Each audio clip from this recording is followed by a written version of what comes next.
దేవుని పరిశుద్ధ నామన స్తుతి కలుగును గాక. దైవవాక్కు అనే డైలీ కార్యక్రమానికి ప్రేమతో మిమ్మల్ని ఆహ్వానిస్తూ ఉన్నాం. అందరూ బాగున్నారు కదా? దేవుని కృప మీకు తోడై ఉండును గాక. ఆయురారోగ్యాలతో సుఖ సంతోషాలతో మీరు ఎదగాలని, ఫలించాలని, వర్ధిల్లాలని మనసారా కోరుకుంటున్నాం. ఈ ఛానల్ సబ్స్క్రైబ్ చేయండి, అనేక మందికి వీడియోస్ షేర్ చేయండి. తద్వారా దేవుని పరిచర్యలో మీరు కూడా పాలిభాగస్తులు కావాలని ప్రేమతో మీకు మనవి చేస్తూ ఉన్నాం. ఈరోజు వాక్యం కొరకు గలతీయులకు రాసిన పత్రిక 6వ అధ్యాయం 1వ వచనాన్ని మనం చదువుకుందాం.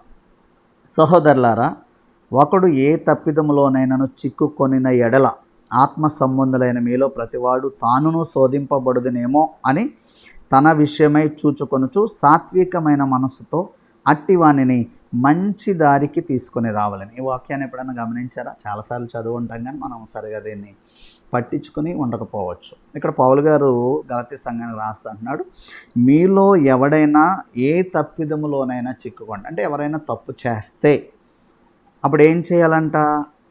ఆత్మ సంబంధులైన మీలో ప్రతివాడు తాను కూడా శోధింపబడతాను. అంటే ఎవరైనా తప్పు చేశారనుకోండి, అలాంటి శోధన నేను కూడా పడతానేమో అని జాగ్రత్త చూసుకోవాలంట. తర్వాత ఏం చేయాలంట?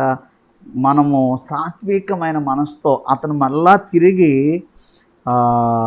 అటువానిని మంచి దారికి తీసుకురావాలంట. ఈ మాట మీరు బాగా గమనించాలని నేను కోరుతాను. కొన్నిసార్లు ఎవరైనా తప్పు చేస్తే మనం ఎంత నవ్వుకుంటామో, వాడు పడిపోయాడు, లేకపోతే వాడికి తప్పు చేశాడంట, ఆ తప్పు చేశాడంట అందరికీ చెప్పేసి మనం తప్పు చేసిన వాడిని అవమానపరుస్తూ, సిగ్గుపరుస్తూ, మనం ఏదో మంచోళ్ళం అన్నట్టుగా వాడిని మనం ఇబ్బంది పెడుతూ కొన్నిసార్లు మనం గొప్పలుగా ఫీల్ అయిపోతూ ఉంటాం.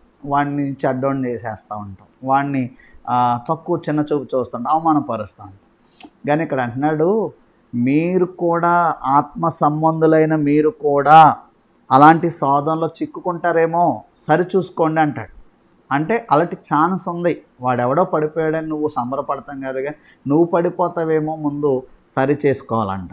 సరి చేసుకుని అలాంటి శోధనలో పడకుండా ఆ శోధనకి కారణం ఏంటో తెలుసుకుని నువ్వు జాగ్రత్త పడాలంట ఫస్ట్. రెండోది ఏంటి? సాత్వికమైన ప్రేమతో మంచి దారిలోకి తీసుకురావాలంట. అంటే ఆ వ్యక్తిని నువ్వు చిన్న చూపు చూసి తొక్కేసి అవమానపరిచి బాధ పెట్టడం కాదు, కానీ నువ్వు మంచి మనసు చేసుకుని ఆ వ్యక్తిని తిరిగి మంచి దారిలోకి నడిపించాలి. నువ్వు సహకరించాలి. వరే కాదురా, నువ్వు మరలా లెగుస్తావు, నువ్వు మంచిగా బ్రతకగలవు, నువ్వు క్షేమంగా ఉండగలవు, నీకు దేవుడు సహాయం చేస్తాడని నీకు సాత్వికమైన మంచి మనసుతో ఒక మంచి దారిలోకి ఆ వ్యక్తిని నడిపించాలట. అంటే ఇంగ్లీష్ బైబిల్ ఉంది, రిస్టోర్ చేయాలంట. తిరిగి మరలా ఆ వ్యక్తిని మంచి దారిలోకి నడిపించాలంట. నువ్వు అవమానపరిచి వాడు చెడ్డోడండి, వాడి దారికి వెళ్ళకండి, లేకపోతే అలాంటి వాడిని మీరు పట్టించుకోవద్దండి, అలాంటి వాడి జోలికి వెళ్ళకూడదండి, అలా మాట్లాడకూడదండి. మనం ఏం చేయాలంటే ఆ వ్యక్తిని మంచి దారిలో తీసుకురావాలండి. కొన్నిసార్లు మనకు ఎంతోమంది ఇలాంటి వాళ్ళు తారసపడుతూ ఉంటారు, కనబడుతుంటారు. మనల్ని మోసం చేయొచ్చు, లేకపోతే మనల్ని మోసం చేసి వాడు చిక్కబడిపోయి ఉండొచ్చు. ఏ విషయంలో అయినా చిక్కబడిపోయినప్పుడు మనం సంబరపడటం కాదు, కానీ ఆ వ్యక్తిని ఎలాగైనా మళ్ళీ మంచి దారిలో తీసుకురావడానికి నీకు సాత్వికమైన మనసు కలిగి ఉండాలంట. అది దేవుని యొక్క ఆత్మ, అది దేవుని యొక్క కార్యం. పడిపోయిన వాడిని రిస్టోర్ చేయి, తిరిగి మరలా మంచి దారిలోకి నడిపించు. చెయ్యూతని పట్టుకో, నువ్వు పడిపోకుండా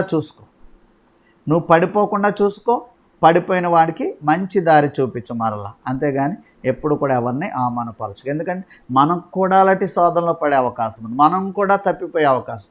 కాబట్టి అలాంటి వారు మనకు మంచి పాఠం నేర్పిస్తున్నారు అని గుర్తెరిగి, అయ్యో ఆ వ్యక్తి పడిపోయాడు, నేను అలా పడిపోకూడదని నిన్ను సరిచూసుకుంటూ మంచి త్రోవలోకి ఆ వ్యక్తిని నడిపించడానికి మీరు ప్రయత్నం చేయాలి. అప్పుడు దేవుని కృప మీకు తోడై ఉంటుంది.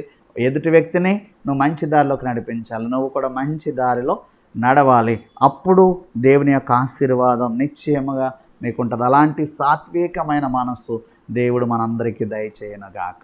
ఆమేన్. పరిశుద్ధమైన మా తండ్రి, ఇచ్చిన వాక్యాన్ని గ్రహించి జ్ఞానం దయచేయండి. వాక్యం ద్వారా అనేకులకు ఆశీర్వాదం దయచేయండి. నీ కృప సమృద్ధిగా మాకు దయచేసి ఏ కొదువ లేకుండా మేలులతో ప్రతి ఒక్కరిని తృప్తిపరచమని యేసయ్య రక్త నిబంధనలు ముద్రిస్తూ ఆశీర్వదిస్తూ నజరేయుడైన యేసు నామములో ప్రార్థించి అడుగుచున్నాను మా పరమ తండ్రి. తండ్రి, కుమార, పరిశుద్ధాత్మ త్రియేక దేవుని కృప నిరంతరము మనందరికీ తోడై కాపాడును గాక.